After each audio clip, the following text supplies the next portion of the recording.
Na figura 2, então, está os efeitos aditivos e análise de interação multiplicativa, né, que é o AMMI, para massa de 1.000 grãos, peso hectolitro e rendimento de grãos.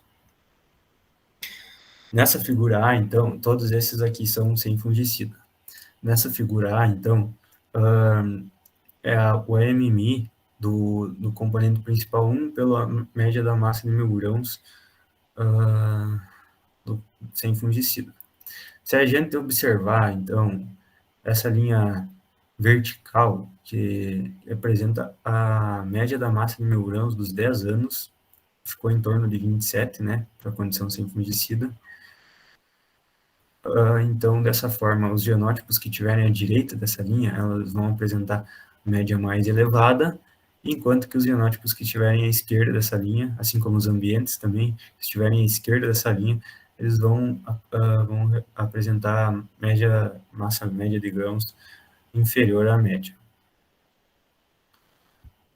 Enquanto que a linha horizontal, ela vai representar a estabilidade dessa característica.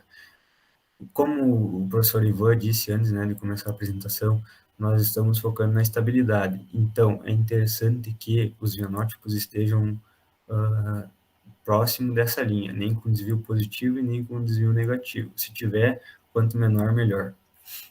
Bom, dessa forma, então, a gente vai ver que o genótipo 3, ele teve uma média um pouco maior, né, do que dos demais, na média geral, e com um desvio praticamente nulo, né, indicando alta estabilidade. O genótipo 3, então, ele merece esse destaque aqui. O genótipo 23 também, ele ficou muito próximo da média geral e com um desvio praticamente nulo também. Esses outros genótipos que estão para a esquerda, eles vão ter média menor, então não nos interessa aqui. Bom, partindo para a figura B, onde consta o eixo principal 1 e o componente principal 2, a gente tem uma interpretação um pouco diferente desse gráfico. Primeiramente, a gente vai ver a formação desse polígono, né, com os genótipos, né, o 11, o 22, o 19, o 24, o 25 e o 17, eles formam um polígono, né? Eles vão determinar esses genótipos, então, que estão formando o vértice desse polígono, são os genótipos de alto desempenho. Bom, desse modo, então, é determinado os megaambientes. Os megaambientes, eles são formados por essas linhas tracejadas em azul. Elas partem da origem do gráfico, né? Então, por exemplo, aqui, essa linha azul aqui tracejada com essa outra, elas formam um megaambiente. Nesse megaambiente, se a gente observar, a gente vai ver que a safra I, a G, a F e a E, elas estão aqui dentro. Então, significa que elas têm similaridade entre elas. E que os genótipos 11, 5, o 26, o 3, que é o que foi bastante interessante aqui na figura do lado, eles estão aqui e são os genótipos recomendados mais recomendados para esses ambientes, certo? Entretanto, aqui, né, o genótipo o 3, que foi interessante na figura anterior, né, aqui ele ficou muito próximo da origem, né, os genótipos que são interessantes, eles estão no vértice, e o 3 está muito distante desse vértice, né. Em contrapartida, a safra F e a E, eles saíram desse polígono, então são safras de altíssimo desempenho. A F e a E, que são a safra de 2012 e 2013. Isso era referente à massa de 1.000 grãos, né? Partindo, então, para o peso hectolitro, a gente vai ver que novamente, a cultivar 23, aqui, ela aparece muito próximo da origem, a cultivar, indicando, né, uma massa, um peso hectolitro próximo da média, com alta estabilidade, né? Tem o genótipo 18 também, que ele aparece, o 18 e o 3, que eles têm maior peso hectolitro que a média, e estão muito próximos da estabilidade também. Esses genótipos, né, o 18 e o 3, eles não aparecem próximos dos vértices aqui, na figura D, né, que é a formação dos megaambientes. Então, eles, embora tenham apresentado um bom desempenho aqui, aqui eles já não se mostraram tão interessantes. Partindo para o rendimento de grãos, a gente vai ver primeiramente, né, que ele teve que a média geral sem o fungicida foi de aproximadamente 1.800 quilos por hectare, e que o genótipo 1 e o 13, né, se mostraram bastante estáveis e com média de rendimento de grãos interessante, maior que a média geral. Porém, novamente, né, se a gente observar na figura dos mega ambientes, esses genótipos não vão aparecendo nos vértices, indicando que eles não são tão ajustados assim. Observando da mesma forma, porém agora os dados com fungicida, a gente primeiramente vai ver aqui que na média da massa de 1.000 grãos, antes era 27, com a aplicação de fungicida já foi para aproximadamente 31 gramas, né? Aqui a gente vai ver o genótipo 12 aqui próximo da média, um pequeno desvio positivo. A gente vai ver o 23 próximo da estabilidade, com um pequeno desvio negativo. A gente vai ver o 7 também próximo da estabilidade e com uma média da massa de 1.000 grãos maior. Aqui, não sei se vai dar para ver direito, mas atrás do 12 aqui está o 3 também, que na figura anterior, sem fungicida, foi um genótipo que se destacou também. Na formação dos megaambientes, esses genótipos, o 2, o 13, o 7, eles não estão próximos dos vértices, indicando que não são tão bons assim, não por esse método, né? No pH, que antes era de 44, no sem fungicida, aquele já parte para aproximadamente 48, com a aplicação de fungicida. Aqui a gente tem o genótipo 18, que ele tá próximo da média, com pequeno desvio, né? E pH maior que a média geral. Tem o 15 também, que se destacou bastante, que tem a média maior que o 18, maior que o 17, e tem um desvio menor. Destaque aqui para a safra I, que ficou com a média elevadíssima de pH e próximo da estabilidade também. Essa foi a 2016. Novamente, na identificação dos megaambientes, né, esses genótipos, o 15 não tá formando vértice, né?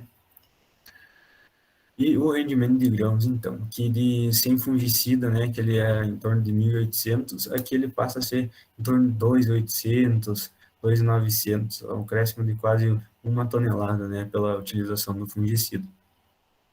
Aqui a gente vai ver, primeiramente, a safra H, né, safra H, que é de 2015, que teve média de grãos maior que a geral. A gente vê o genótipo 19, teve uma média interessante, porém com um desvio um pouco elevado demais já. A gente vê o genótipo 17, teve um baita desempenho para rendimento de grãos e muito próximo da estabilidade. Aqui novamente aparece a safra I, que é de 2016, com elevadíssimo rendimento de grãos. Então destaco aqui principalmente o genótipo 17. Bom, observando a figura dos megaambientes, novamente não aparece como vértice da figura o genótipo de destaque da figura anterior. O modelo do GGE, sua explicação é um pouco diferente.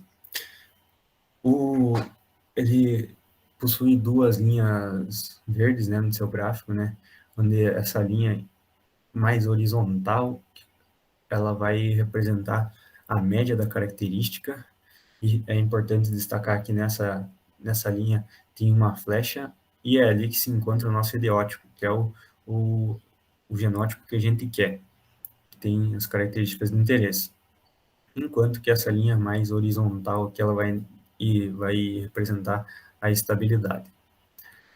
Se a gente observar, então, a figura A, que é referente à massa de 1.000 grãos, sem utilização de fungicida, a gente vai ver que genótipo 20 estava um pouco atrás do ideótipo, com um desvio negativo, indicando, né, não tão estável assim, e o genótipo 17, aqui um pouco para frente, um desvio menor da característica, indicando maior estabilidade. Partindo para a figura B, que é referente ao peso hectolitro sem fungicida, a gente vai ver que essa flecha ela ficou agora no segundo quadrante, né? A gente tem o genótipo 15 com um desvio praticamente nulo da característica, indicando alta estabilidade, e relativamente próximo do nosso ideótipo aqui, né? A gente teve o 16 e o 17 praticamente em cima da flecha, porém com um desvio um pouco maior. No rendimento de grãos, que é a figura C, ainda sem fungicida, novamente a flecha ficou no segundo quadrante. A gente tem a safra J e a D bem próximas da flecha, a safra J, que é de 2017, e a D, que é de 2011, indicando safras bem interessantes. Novamente, o genótipo 17, que aparece em cima da flecha, um pequeno desvio negativo. Destaque ainda para o genótipo 3 aqui, que ficou próximo e com um desvio bem menor que o genótipo 17. E o genótipo 9, né, que ficou um pouco para frente com uma amplitude um pouco maior. Partindo agora, então, para as condições com fungicida, primeiramente, aqui no gráfico D, a massa de 1.000 grãos. Novamente, a massa de 1.000 grãos, então, ficou aqui no quarto quadrante. A gente tem o aparecimento do genótipo 17, novamente, né, muito próximo da estabilidade, ali, muito próximo da flecha, com desvio praticamente nulo, e alta média para a característica, né, da massa de 1.000 grãos. A gente tem o genótipo 16 ali praticamente junto também. Já para o peso hectolitro, que é a figura E, na condição com fungicida, a gente vai ver novamente o genótipo 17, com um pequeno desvio. A gente vai ver o genótipo 15 com desvio menor ainda, bastante próximos do nosso ideótipo aqui. O genótipo 24 também aparece próximo, porém com um desvio muito grande. O rendimento de grãos, que é a figura F, na condição com fungicida, a nossa flecha que teve, então, três genótipos muito próximos dela, o 9, o 7 e o 3, todos eles com um pequeno desvio. Também teve a safra E, que é 2012, bem próxima, indicando uma safra interessante. Bom, dessa forma, então, o método da MMI e GGE, ele é um pouco complexo, né? E a gente tem umas conclusões um pouco limitadas, digamos assim, para a definição desses genótipos.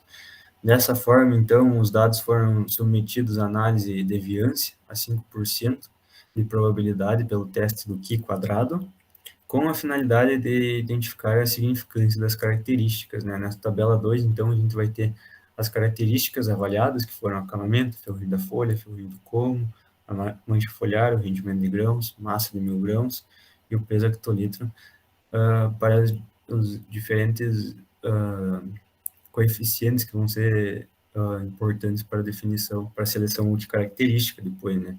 Que é o logaritmo da máxima verossimilhança, o critério de Akaike, o teste da proporção do logaritmo da máxima verossimilhança, e principalmente aqui a probabilidade, né, que é igual a nova, né, a gente precisa de um valor menor que 0,05.